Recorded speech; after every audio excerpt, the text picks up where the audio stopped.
Hi friends, ఈరోజు మనం delete యొక్క ఫంక్షనాలిటీ గురించి నేర్చుకుందామండి. వీలుంటే ఈ వీడియోలో కవర్ చేస్తాను, క్రియేట్ కూడా.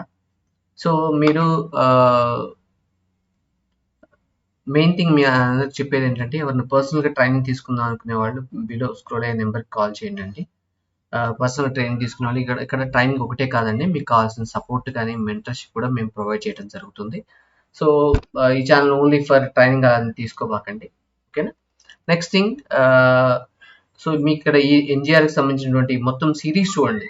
It is not like only one flow కాదండి, దీంట్లో ఉన్న ప్రతి కాన్సెప్ట్ మీకు కవర్ చేస్తాను ఈ ప్లేలిస్ట్లో, ఓకేనా. సో నెక్స్ట్ అండి, ఇప్పుడు మనం ఆల్రెడీ లాస్ట్ వీడియోలో ఇది ప్రీవియస్ వీడియోకి ఎక్స్టెన్షన్ అండి. సో మీరు ప్రీవియస్ వీడియో ఒకసారి చూడండి, so that you will get how we can build these things అనేది మీకు అర్థమవుతుంది, ఓకేనా. ఇప్పుడు మనం కోడ్లోకి వెళ్దామండి.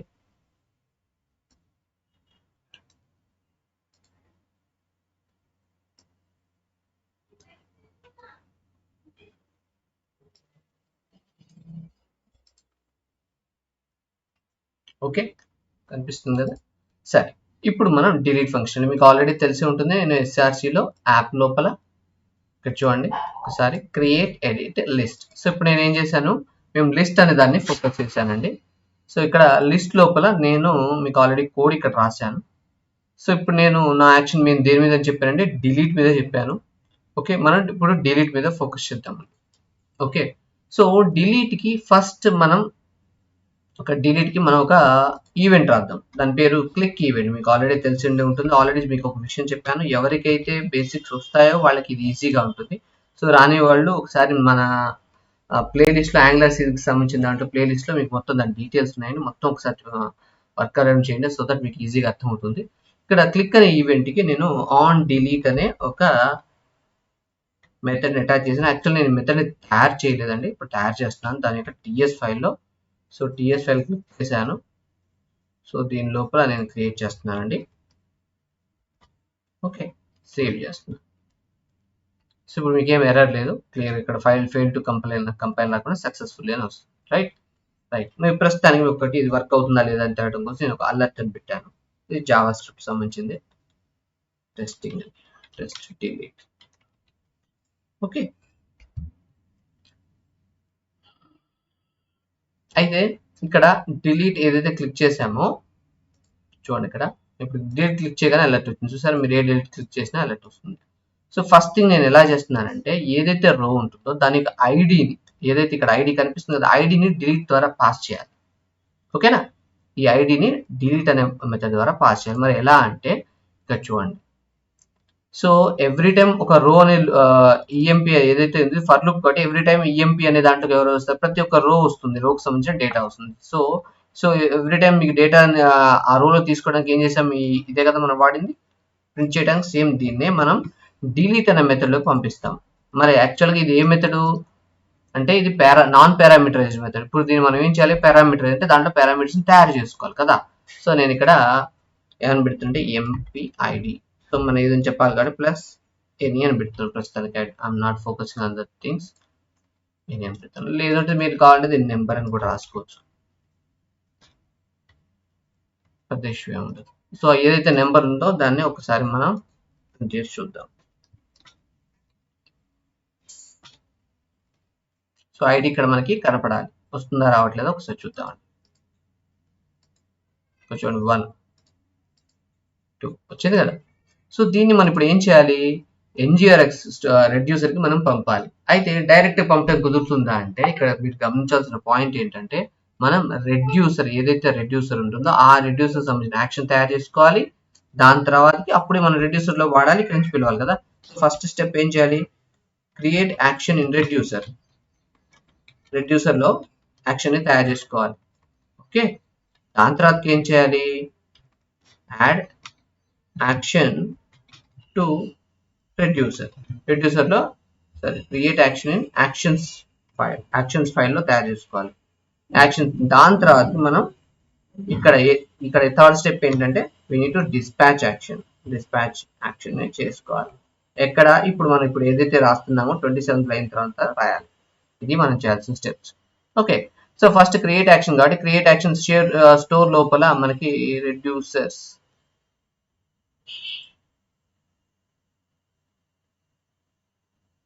ఓకే, అంతకుముందు ఓన్లీ డేటాను మాత్రం తీసుకోవడం జరిగింది. ఇప్పుడు మనం యాక్షన్స్ తయారు చేస్తున్నాం. సో దానికోసం యాక్షన్స్ కోసం నేను ఏం చేస్తున్నా అంటే ఒక ఫైల్ తయారు చేస్తున్నాను. ఏం పేరు? Data dot actions dot TS file. Okay, so ఇంతవరకు మనం ఏం యాక్షన్ చేయలేదు కాబట్టి ఇలా పెడుతున్నాం. ఓకేనా? సో యాక్షన్స్ లో నేను ఏం చేస్తున్నానంటే కాన్స్టెంట్ డిలీట్ యాక్షన్ అని రాసుకున్నాను is equal to okay create action. ఇది ఎవరు ఇస్తారు? మనకి NGRX ఇస్తుంది కాబట్టి create action. Okay, create action. So ఇక్కడ క్రియేట్ యాక్షన్ చేసేటప్పుడు ఏం జరగాలి అనేది మనం ఇక్కడ కోర్స్ లోపల మెన్షన్ చేయాలి. యాక్షన్ నేమ్ స్పెసిఫిక్ గా ఉండాలండి. ఓకే, ఇక్కడ ఏం చేస్తున్నాను? డిలీట్ ఎంప్లాయ్ అని మనం మెన్షన్ చేయాలి. ఓకే, డిలీట్ ఎంప్లాయ్ అని మెన్షన్ చేసి ఇది డిలీట్ యాక్షన్. కానీ మీరు ఇక్కడ గమనించండి, నేను ఒక దాన్ని డిలీట్ చేసేటప్పుడు కంపల్సరీ దాని ఐడిని వాడాలి కదా. సో ఐడిని మనం ఈ యాక్షన్ ద్వారా పాస్ చేయాలి. సో ఇప్పుడు నేను దాని గురించి మాట్లాడుతాను. ఫస్ట్ దీన్ని యాడ్ చేసుకున్నాను ప్లెయిన్ గా. నేను రెడ్యూసర్లో యాడ్ చేయడం ఎలా అని చూద్దాం. సో ఈ రెడ్యూసర్లో ఎలా యాడ్ చేయాలి అంటే రెడ్యూసర్ లోపల ఆన్ అనే మెథడ్ పిలవాలండి. ఆన్ అనే మెథడ్ ఎక్కడి నుంచి వస్తుందంటే మళ్ళీ NGRX స్టోర్ నుంచి నేను సెలెక్ట్ చేసుకుని ఆటోమేటిక్ ఇక్కడ ఇంపోర్ట్ అవుతుంది చూడండి పైన. సో ఇక్కడ నువ్వు ఫస్ట్ మనం ఏం మెన్షన్ చేయాలి? ఫస్ట్ ఏం యాక్షన్ ఆ యాక్షన్ మెన్షన్ చేయాలి. చూడండి అక్కడ డిలీట్ యాక్షన్. ఇక్కడ చూడండి మనం ఏం పేరు పెట్టాము? Delete action. ఇక్కడ నుంచి రావట్లేదు ఎందుకంటే దీన్ని మనం ఎక్స్పోర్ట్ చేయలేదు కాబట్టి ముందు మనం ఎక్స్పోర్ట్ అనే కీవర్డ్ ని పెట్టాలి. అప్పుడు మాత్రమే ఇది వేరే ఫైల్స్ లోకి మనం ఇంపోర్ట్ చేసుకోవచ్చు. So delete action. అయితే ఇక్కడ మనం ఓకే ఈ యాక్షన్ జరిగినప్పుడు నేను ఏం చేయాలో కూడా మనం చెప్పాలి రెడ్యూసర్ కి. సో రెడ్యూసర్ కి ఏం చెప్తున్నాను? స్టేట్ ఇది పారామీటర్, ఇది ఫిక్స్డ్ మీ ఇష్టం వచ్చినటువంటి వేరియబుల్ పెట్టుకోవచ్చు. ఇక్కడ నేను ఏం చేస్తున్నా అంటే ఏదైతే ఇనిషియల్ స్టేట్ ఉంటుందో దాన్నే ఇవ్వని చెప్తున్నాను. ఓకే, చూద్దాం.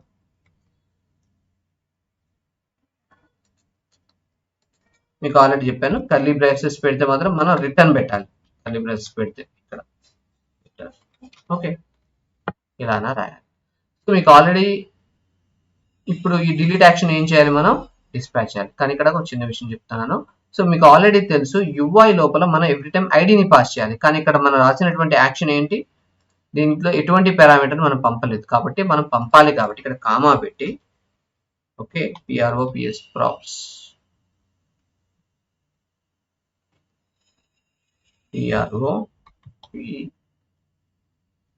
ప్రాప్స్ NGRX ప్రాప్స్ అని పుట్ చేసుకోవాలి. ఇక్కడ ఎటువంటి టైప్స్ ఆఫ్ ఇది మెథడ్ అండి. మెథడ్ పిలుచుకోవాలి. ఇక్కడ నేను ఎటువంటిది అని చెప్పాలి. నేను EMP ID ఎనీ కాదు అంటే నెంబర్ అని పెట్టుకోవచ్చు మీ ఇష్టం. Any issue props. సో మీరు ప్రాప్స్ పంపించాలి. సో ఒకటి కాదు ఎన్నైనా పంపించుకొని నేను ఒకదాన్నే పంపిస్తున్నాను ఇక్కడ ఒక ఆబ్జెక్ట్ లాగా. ఈ ఆబ్జెక్ట్ మెథడాలజీలో ఉండాలని చెప్పాలి. మరి ఈ యాక్షన్ మనం ఏం చేయాలి? ఆ కాంపోనెంట్ లో డిస్పాచ్ చేయాలి. అంతే కదా. సో ఒక నిమిషం. సో ఇక్కడ నుంచి పంపిస్తున్నప్పుడు రిసీవ్ చేసుకుంది ఎక్కడ? రెడ్యూసర్ లో కదా. రెడ్యూసర్ లో నేను ఏం చేశాను? ఇక్కడ ఏమన్నా చేయమని చెప్పానా? లేదు, చేయలేదు. కాబట్టి ఇక్కడ నేను ఏం చేస్తున్నాను అంటే ఇక్కడ కామా అని చెప్పి మనం అక్కడ ఏం రాసాను గుర్తుందా? EMP ID రాస్తున్నాను. ఓకే EMP ID ఏదైతే ఉందో దాన్ని ఒకసారి మనం లాక్ చేద్దాం. ఓకే, సో దట్ అసలు మనకు అర్థమవుతుంది. ఇప్పుడు మనం దాన్ని డిస్పాచ్ యాక్షన్ అంటే ఆన్ డిలీట్ లో యాక్షన్ లో డిస్పాచ్ చేయాలి కదా. ఇక్కడ నేను డిస్పాచ్ చేస్తున్నాను. దీనికి ఏం కావాలి? స్టోర్ ఎందుకు? లాస్ట్ వీడియోలో మనం ఆల్రెడీ డిస్కస్ చేసామంటే ఒకసారి వెళ్ళి చూడండి. జస్ట్ స్టోర్ అనే వేరియబుల్ ని డిపెండెన్సీ ఇంజెక్షన్ ద్వారా అప్డేట్ చేసాము. Dispatch action. ఈ డిస్పాచ్ లోపల మనం ఏం రాసామంటే డిలీట్ యాక్షన్ ని ఇంపోర్ట్ చేసుకుని వాడుకోవాలి. డిలీట్ యాక్షన్ ని మనం ఇక్కడ కాల్ చేయాలి. ఓకే, ఇది ఎటువంటిది? పారామీటర్. సో మనం ఇక్కడ పారామీటర్ ని పాస్ చేయాలి. ఏంటిది? ఏముంటది? EMP ID. ఎక్కడ పెట్టాము గుర్తుందా? ఇక్కడ పెట్టాము. ఎటువంటి ఆబ్జెక్ట్ పంపాలి? EMP ID. ఓకే, పెట్టిన తర్వాత దానికి వాల్యూ ఏం అసైన్ చేయాలి? ఇక్కడ మనకి మెథడ్ లో పంపిస్తున్నాం కదా, దాన్ని అసైన్ చేయాల్సి ఉంటుంది. ఓకే, ఇప్పుడు ఒకసారి చూద్దాం ఏం జరుగుతుంది అనేది. ఓకే, కన్సోల్ లాగ్ పెట్టాం కదా, ఒకసారి చూద్దాం. చూడండి. ఓకే, సో ఇక్కడ ఇన్స్పెక్ట్ కొట్టాను. కన్సోల్ లాగ్ లో నేను ఒకసారి క్లియర్ చేసుకుంటున్నాను. కన్సోల్ డిలీట్ అని కొడుతున్నాను. డిలీట్ అని కొట్టగానే ఇక్కడ చూడండి మీకు ఇక్కడ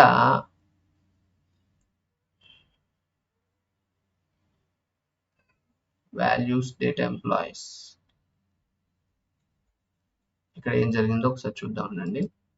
ఇక్కడ చూడండి ఈఎంపీ ఐడి కనిపిస్తుంది కదా, ఈఎంపీ ఐడి ఇది వచ్చిందని చెప్తుంది.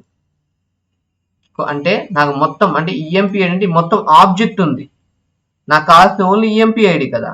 ఇక్కడ మీకు ఆబ్జెక్ట్ చెప్తాను చూడండి. ఇక్కడ రెడ్యూసర్ లో మనకి ఇప్పుడు వచ్చింది అనమాట. రెడ్యూసర్ అంటే మీకు ఈజీగా గుర్తుంటే కొంచెం ఇక్కడ రెడ్యూసర్ అని పెడతాను చూడండి, రెడ్యూసర్. ఓకే, సో దట్ మీకు ఈజీగా గుర్తుంటుంది. ఓకే చూడండి ఇక్కడ క్లియర్ చేస్తున్నాను, ఒకసారి డిలీట్ కొడుతున్నాను చూడండి, రెడ్యూసర్. సో ఇప్పుడు ఈ లైన్ ఎక్కడి నుంచి వచ్చింది, రెడ్యూసర్. సో ఇక్కడ మీరు గమనించాలి, నాకు ఓన్లీ ఎంప్లాయిడ్ రావట్లేదు, ఇది ఒక object, it is like A object. Object లోపల ఏముంది, నాకు ఎంప్లాయిడ్ ఉంది, ఇంకోటి ఉంది కదా, ఎంప్లాయిడ్ ఉంది, ఇంకోటి ఉంది. సో నాకు ఆబ్జెక్ట్ లో నాకు ఏం కావాలి, ఓన్లీ ఎంప్లాయిడ్ కావాలి. సో ఇప్పుడు చూడండి నేను ఇక్కడ డూప్లికేట్ చేస్తున్నాను, ఆబ్జెక్ట్ ఐడి. ఇక్కడ ఎంప్లాయిడ్ కావాలంటే ఏం చేయాలి, ఆబ్జెక్ట్ లో ఉన్న దానికి ఈఎంపీ ఐడి అని సెలెక్ట్ చేసుకోవాలి. చూద్దాం, ఆటో సేవ్ తీసేస్తున్నాను అండి. చూడండి ఒకసారి క్లియర్ చేస్తున్నాను, ఒకసారి చూడండి ఆబ్జెక్ట్ లో ఈ రెండు వచ్చాయండి. నాకు కావాల్సింది ఓన్లీ ఎంప్లాయిడ్ కదా, సో ఎంప్లాయిడ్ని ఇక్కడ ప్రింట్ చేయాలి. అందుకే ఏం చేస్తున్నా, ఆబ్జెక్ట్ డాట్ ఎంప్లాయిడ్. ఇలా కాకుండా ఏమైనా ఈజీ, అసలు నాకు దీంతో టైప్తో నాకు అంత అవసరం ఉంటుందండి. ఓకే, మనకు ఓన్లీ ఎంప్లాయిడ్, దీనికి ఇంకో విధానం ఏం లేదంటే దీనికి ఇంకో మెథడాలజీ ఉంది, దాన్ని ఏమంటారంటే డీస్ట్రక్చరింగ్ అంటారు. అంటే దీనికి దాంట్లో ఏం కావాలో అవే పిలుచుకోవచ్చు. సో ఈ ఆబ్జెక్ట్ ప్లేస్ లో కర్లీ బ్రేసెస్ పెట్టి, ఈ ఆబ్జెక్ట్ నీకు ఎవరు కావాలి, ఓన్లీ ఎంప్లాయిడ్ కదా, ఎంప్లాయిడ్ ఒక్కదాన్ని ఇక్కడ రాస్తే చాలు, డైరెక్ట్ మీకు ఎంప్లాయిడ్ వస్తుంది. మళ్ళీ మీరు ఆబ్జెక్ట్ డాట్ ఎంప్లాయిడ్ ఇదంతా పెట్టాల్సిన అవసరం లేదు. ఓకే, ఇప్పుడు వస్తుందా రావట్లేదో మళ్ళీ ఒకసారి చూద్దాం, దీన్ని కన్సోల్ లాక్ చేసి చూద్దాం. ఓకే, నాకు 1 నేనేం పంపించా అదే నెంబర్ రావాలి, ఆబ్జెక్ట్ రావద్దు. చూసారా ఇక్కడ 1, నెక్స్ట్ 2 కొడుతున్నాను, 2. క్లియరా, రైట్.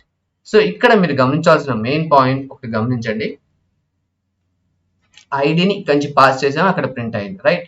అయితే ఇప్పుడు మనం చేయాల్సిన పాయింట్, నెక్స్ట్ స్టెప్ ఏంటంటే, ఈ ఐడి ఎవరైతే ఉన్నారో, ఐడి 1 అయితే 1, 2 అయితే 2 అయితే ఉన్నారో వాళ్ళని తీసుకొని వాళ్ళని దీంట్లోంచి తీసివేయాలి. అదే కదా మనం చేయాల్సిన పని.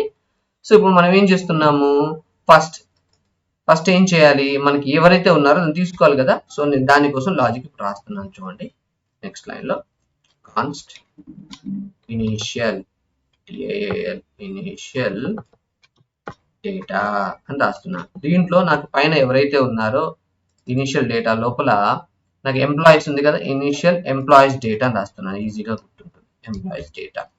సో ఇనిషియల్ డేటాస్ ఎవరు, ఇనిషియల్ స్టేట్ లోపల ఉన్నటువంటి ఎంప్లాయీస్ వాళ్ళే కదా. So initial state dot employees. So దీన్ని ఇక్కడ కాపీ చేయాలి. కాపీ చేయాలంటే డైరెక్ట్ ఆబ్జెక్ట్ వాడకుండా కాపీ చేయడం ఎట్లా, 3 డాట్స్ పెట్టి ఆటోమేటిక్గా దాంట్లో దీంట్లో కొత్త ఆబ్జెక్ట్ లాగా తయారై దాంట్లో ఇక్కడికి వచ్చేస్తాయండి. ఓకే, ఈ ఎంప్లాయీస్ లో ఉన్నటువంటి డేటా వస్తుంది. సో దానికోసం నేను మళ్ళీ ఎంప్లాయీస్ అనే కీ ఉండాలి కదా, ఆబ్జెక్ట్ ఉన్నప్పుడు కీకి దానికి వాల్యూ పెట్టాలి కాబట్టి ఇలా పెడతాను.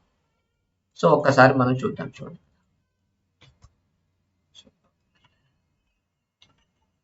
ఓకే,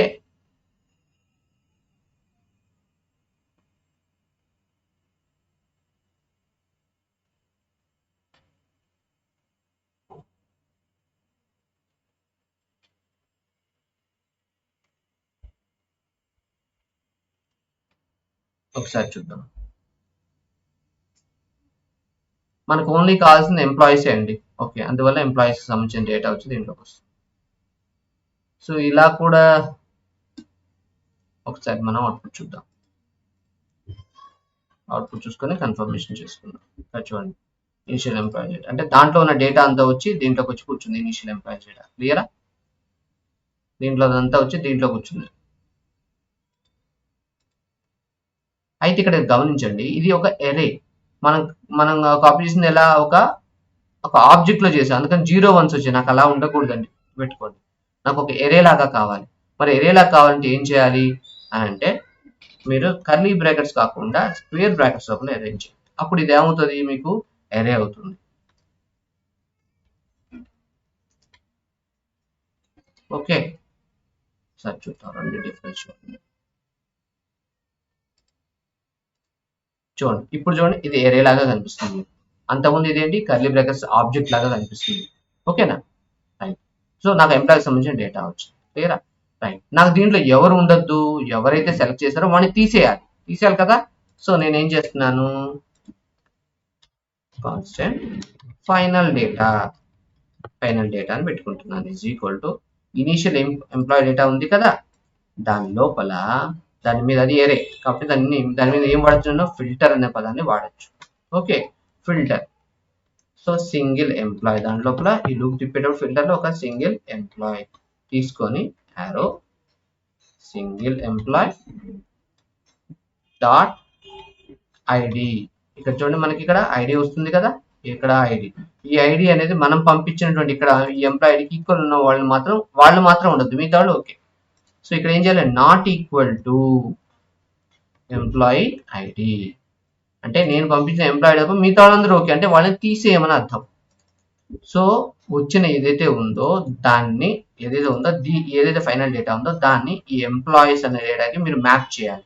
సో మ్యాప్ చేయడం ఎట్లా, నేను దానికోసం రిటర్న్ ని ఇనిషియల్ గా స్టార్ట్ చేస్తున్నాను. ఇక్కడ నేను ఏం చేస్తాను, ఉన్నది ఏదైతే ఇనిషియల్ స్టేట్ ఉందో దాన్ని రిటర్న్ చేస్తాను. సో తెలుసు కదా, డూప్లికేట్ చేయాలంటే ఇది పద్ధతి. కామా ఇక్కడ ఏదైతే వేరియబుల్ ఉందో లోపల ప్రాపర్టీ ఉందో ఆ ప్రాపర్టీకి కోలన్ ఈ వాల్యూ ఫైనల్ డేటాని మనం అసైన్ చేయాలి. ఓకే, ఇప్పుడు సేవ్ చేస్తాం. సో డిలీట్ చేయగానే అది వెళ్ళిపోతుందా లేదా చూద్దాం. ఓకే, ఇప్పుడు సెకండ్ దాన్ని డిలీట్ చేస్తున్నాను, చూడండి వెళ్ళిపోయింది. క్లియరా, నేను ఫస్ట్ దాన్ని డిలీట్ చేస్తాను, చూడండి వెళ్ళిపోయింది. కానీ ఇక్కడ మీరు గమనించారా, ఫస్ట్ దాన్ని డిలీట్ చేస్తే సెకండ్ అంతే ఉంది, మరి సెకండ్ దాన్ని డిలీట్ చేస్తే ఫస్ట్ వచ్చింది. ఎందుకలా అంటే నేను ఏదైతే సెలెక్ట్ చేసానో అదే ఉండద్దు అంటున్నాను కదా, మిగతాది ఉంటుంది.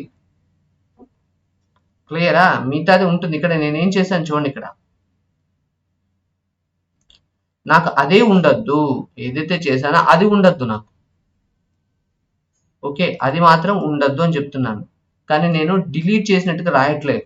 మరి ఎలా అంటే ఇక్కడ చూడండి, నాకు ఎప్పుడైతే ఈ మనకి ఫైనల్ డేటా కనిపిస్తుంది కదా, ఏదైతే ఫైనల్ డేటా ఇక్కడ మనం డైరెక్ట్ గా వాడకుండా ఓకే ఒక అరే లోపల 3 డాట్స్ పెట్టి వాడండి. సో దాంట్లో ఉన్నంత ఇక్కడ కాపీ అవుతుంది.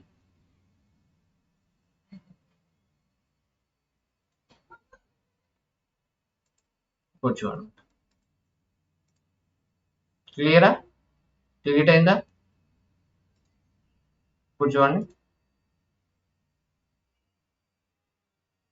అంటే నేను దేన్నైతే డిలీట్ చేసానో అది తప్ప మిగతాది వస్తుంది, గమనించారా. ఓకే, సో ఈ విధంగా మనం డిలీట్ ఆపరేషన్ చేయవచ్చండి. సో యాక్చువల్గా ఇది కూడా డిలీట్ కావాలంటే నేను మీకు అది ఎట్లా నేను ఫిక్స్ చేస్తాను మీకు. సో ఈ వీడియో అంటే ఆల్రెడీ లెంత్ చాలా ఎక్కువ అవుతుంది. సో ఈ వీడియోని దీంతో క్లోజ్ చేస్తాను. ఏదైనా మీకు డౌట్స్ ఉన్నట్టయితే ఒకసారి మీరు కామెంట్స్లో మెన్షన్ చేయండి. ఓకేనా, ఇది క్లియర్ అనుకున్నాను. ఏం లేదంటే మీరు యాక్షన్స్లోకి డిస్పాచ్ యాక్షన్ చేసేటప్పుడు ఒక పారామీటర్ని ప్రాప్స్ని పాస్ చేసాము, ఇది ఒక ఆబ్జెక్ట్ లాగా ఉంటుంది. దీన్ని మీరు కాంపోనెంట్ ద్వారా కాల్ చేస్తారు ఇలా డిస్పాచ్ యాక్షన్ ద్వారా. సో ఎప్పుడైతే డిలీట్ యాక్షన్ కాల్ చేస్తారో ఈ డిలీట్ ఎక్కడికి వెళ్తుంది, యాక్షన్ మీరు ఎప్పుడైనా డిస్పాచ్ చేసినప్పుడు రెడ్యూసర్కి వెళ్తుంది. రెడ్యూసర్లో ఇక్కడ మీకు గమనించారా ఈ ఆన్ మెథడ్లోకి వెళ్తుంది. ఇక్కడికి వెళ్ళినప్పుడు ఆ ఎంప్లాయీని తీసుకున్నాము. ఫస్ట్ బేసిక్ ఇనిషియల్ స్టేట్లో ఉన్న దాన్ని తీసుకున్నాను. నేను ఇక్కడ ఏదైతే ఉందో ఇనిషియల్ స్టేట్ని తీసుకొని ఆ ఇనిషియల్ స్టేట్ ఏదైతే ఉందో ఆ ఇనిషియల్ స్టేట్ వాల్యూని ఏదైతే వాల్యూ వచ్చిందో దాంట్లో ఎంప్లాయీస్నే తీసుకొని ఆ ఎంప్లాయీస్ని ఒక ఎరే పెట్టాను. దీనివల్ల డూప్లికేట్ అవుతుంది, అంటే ఒరిజినల్ లాగానే ఉంటుంది అనమాట. సో డూప్లికేట్ అవుతుంది. దానిలోంచి మనం ఫిల్టర్ చేసాము, ఎవరిని నేను సెలెక్ట్ చేసి ఎవరు డిలీట్ చేయాలంటే దాంట్లో ఉండద్దు కదా, అందుకని నాట్ ఈక్వల్ టు పెట్టాను. డిలీట్ చేయగానే వచ్చిన వాల్యూని ఇక్కడ పెట్టాను. క్లియరా, రైట్. సో ఇది మీకు అర్థమైంది అనుకుంటున్నానండి. ఈ వీడియో కనుక మీకు అర్థమైంది అనుకుంటే ఒకసారి నాకు సబ్స్క్రైబ్ చేసుకొని మరియు లైక్ చేయండి. వాళ్ళ పర్సనల్గా ట్రైనింగ్ తీసుకుందాం అనుకునే వాళ్ళు ఈ కింది నెంబర్కి స్క్రోల్ అయ్యే నెంబర్కి కాల్ చేయండి. Thanks for seeing this video. Signing off code with Ohm's.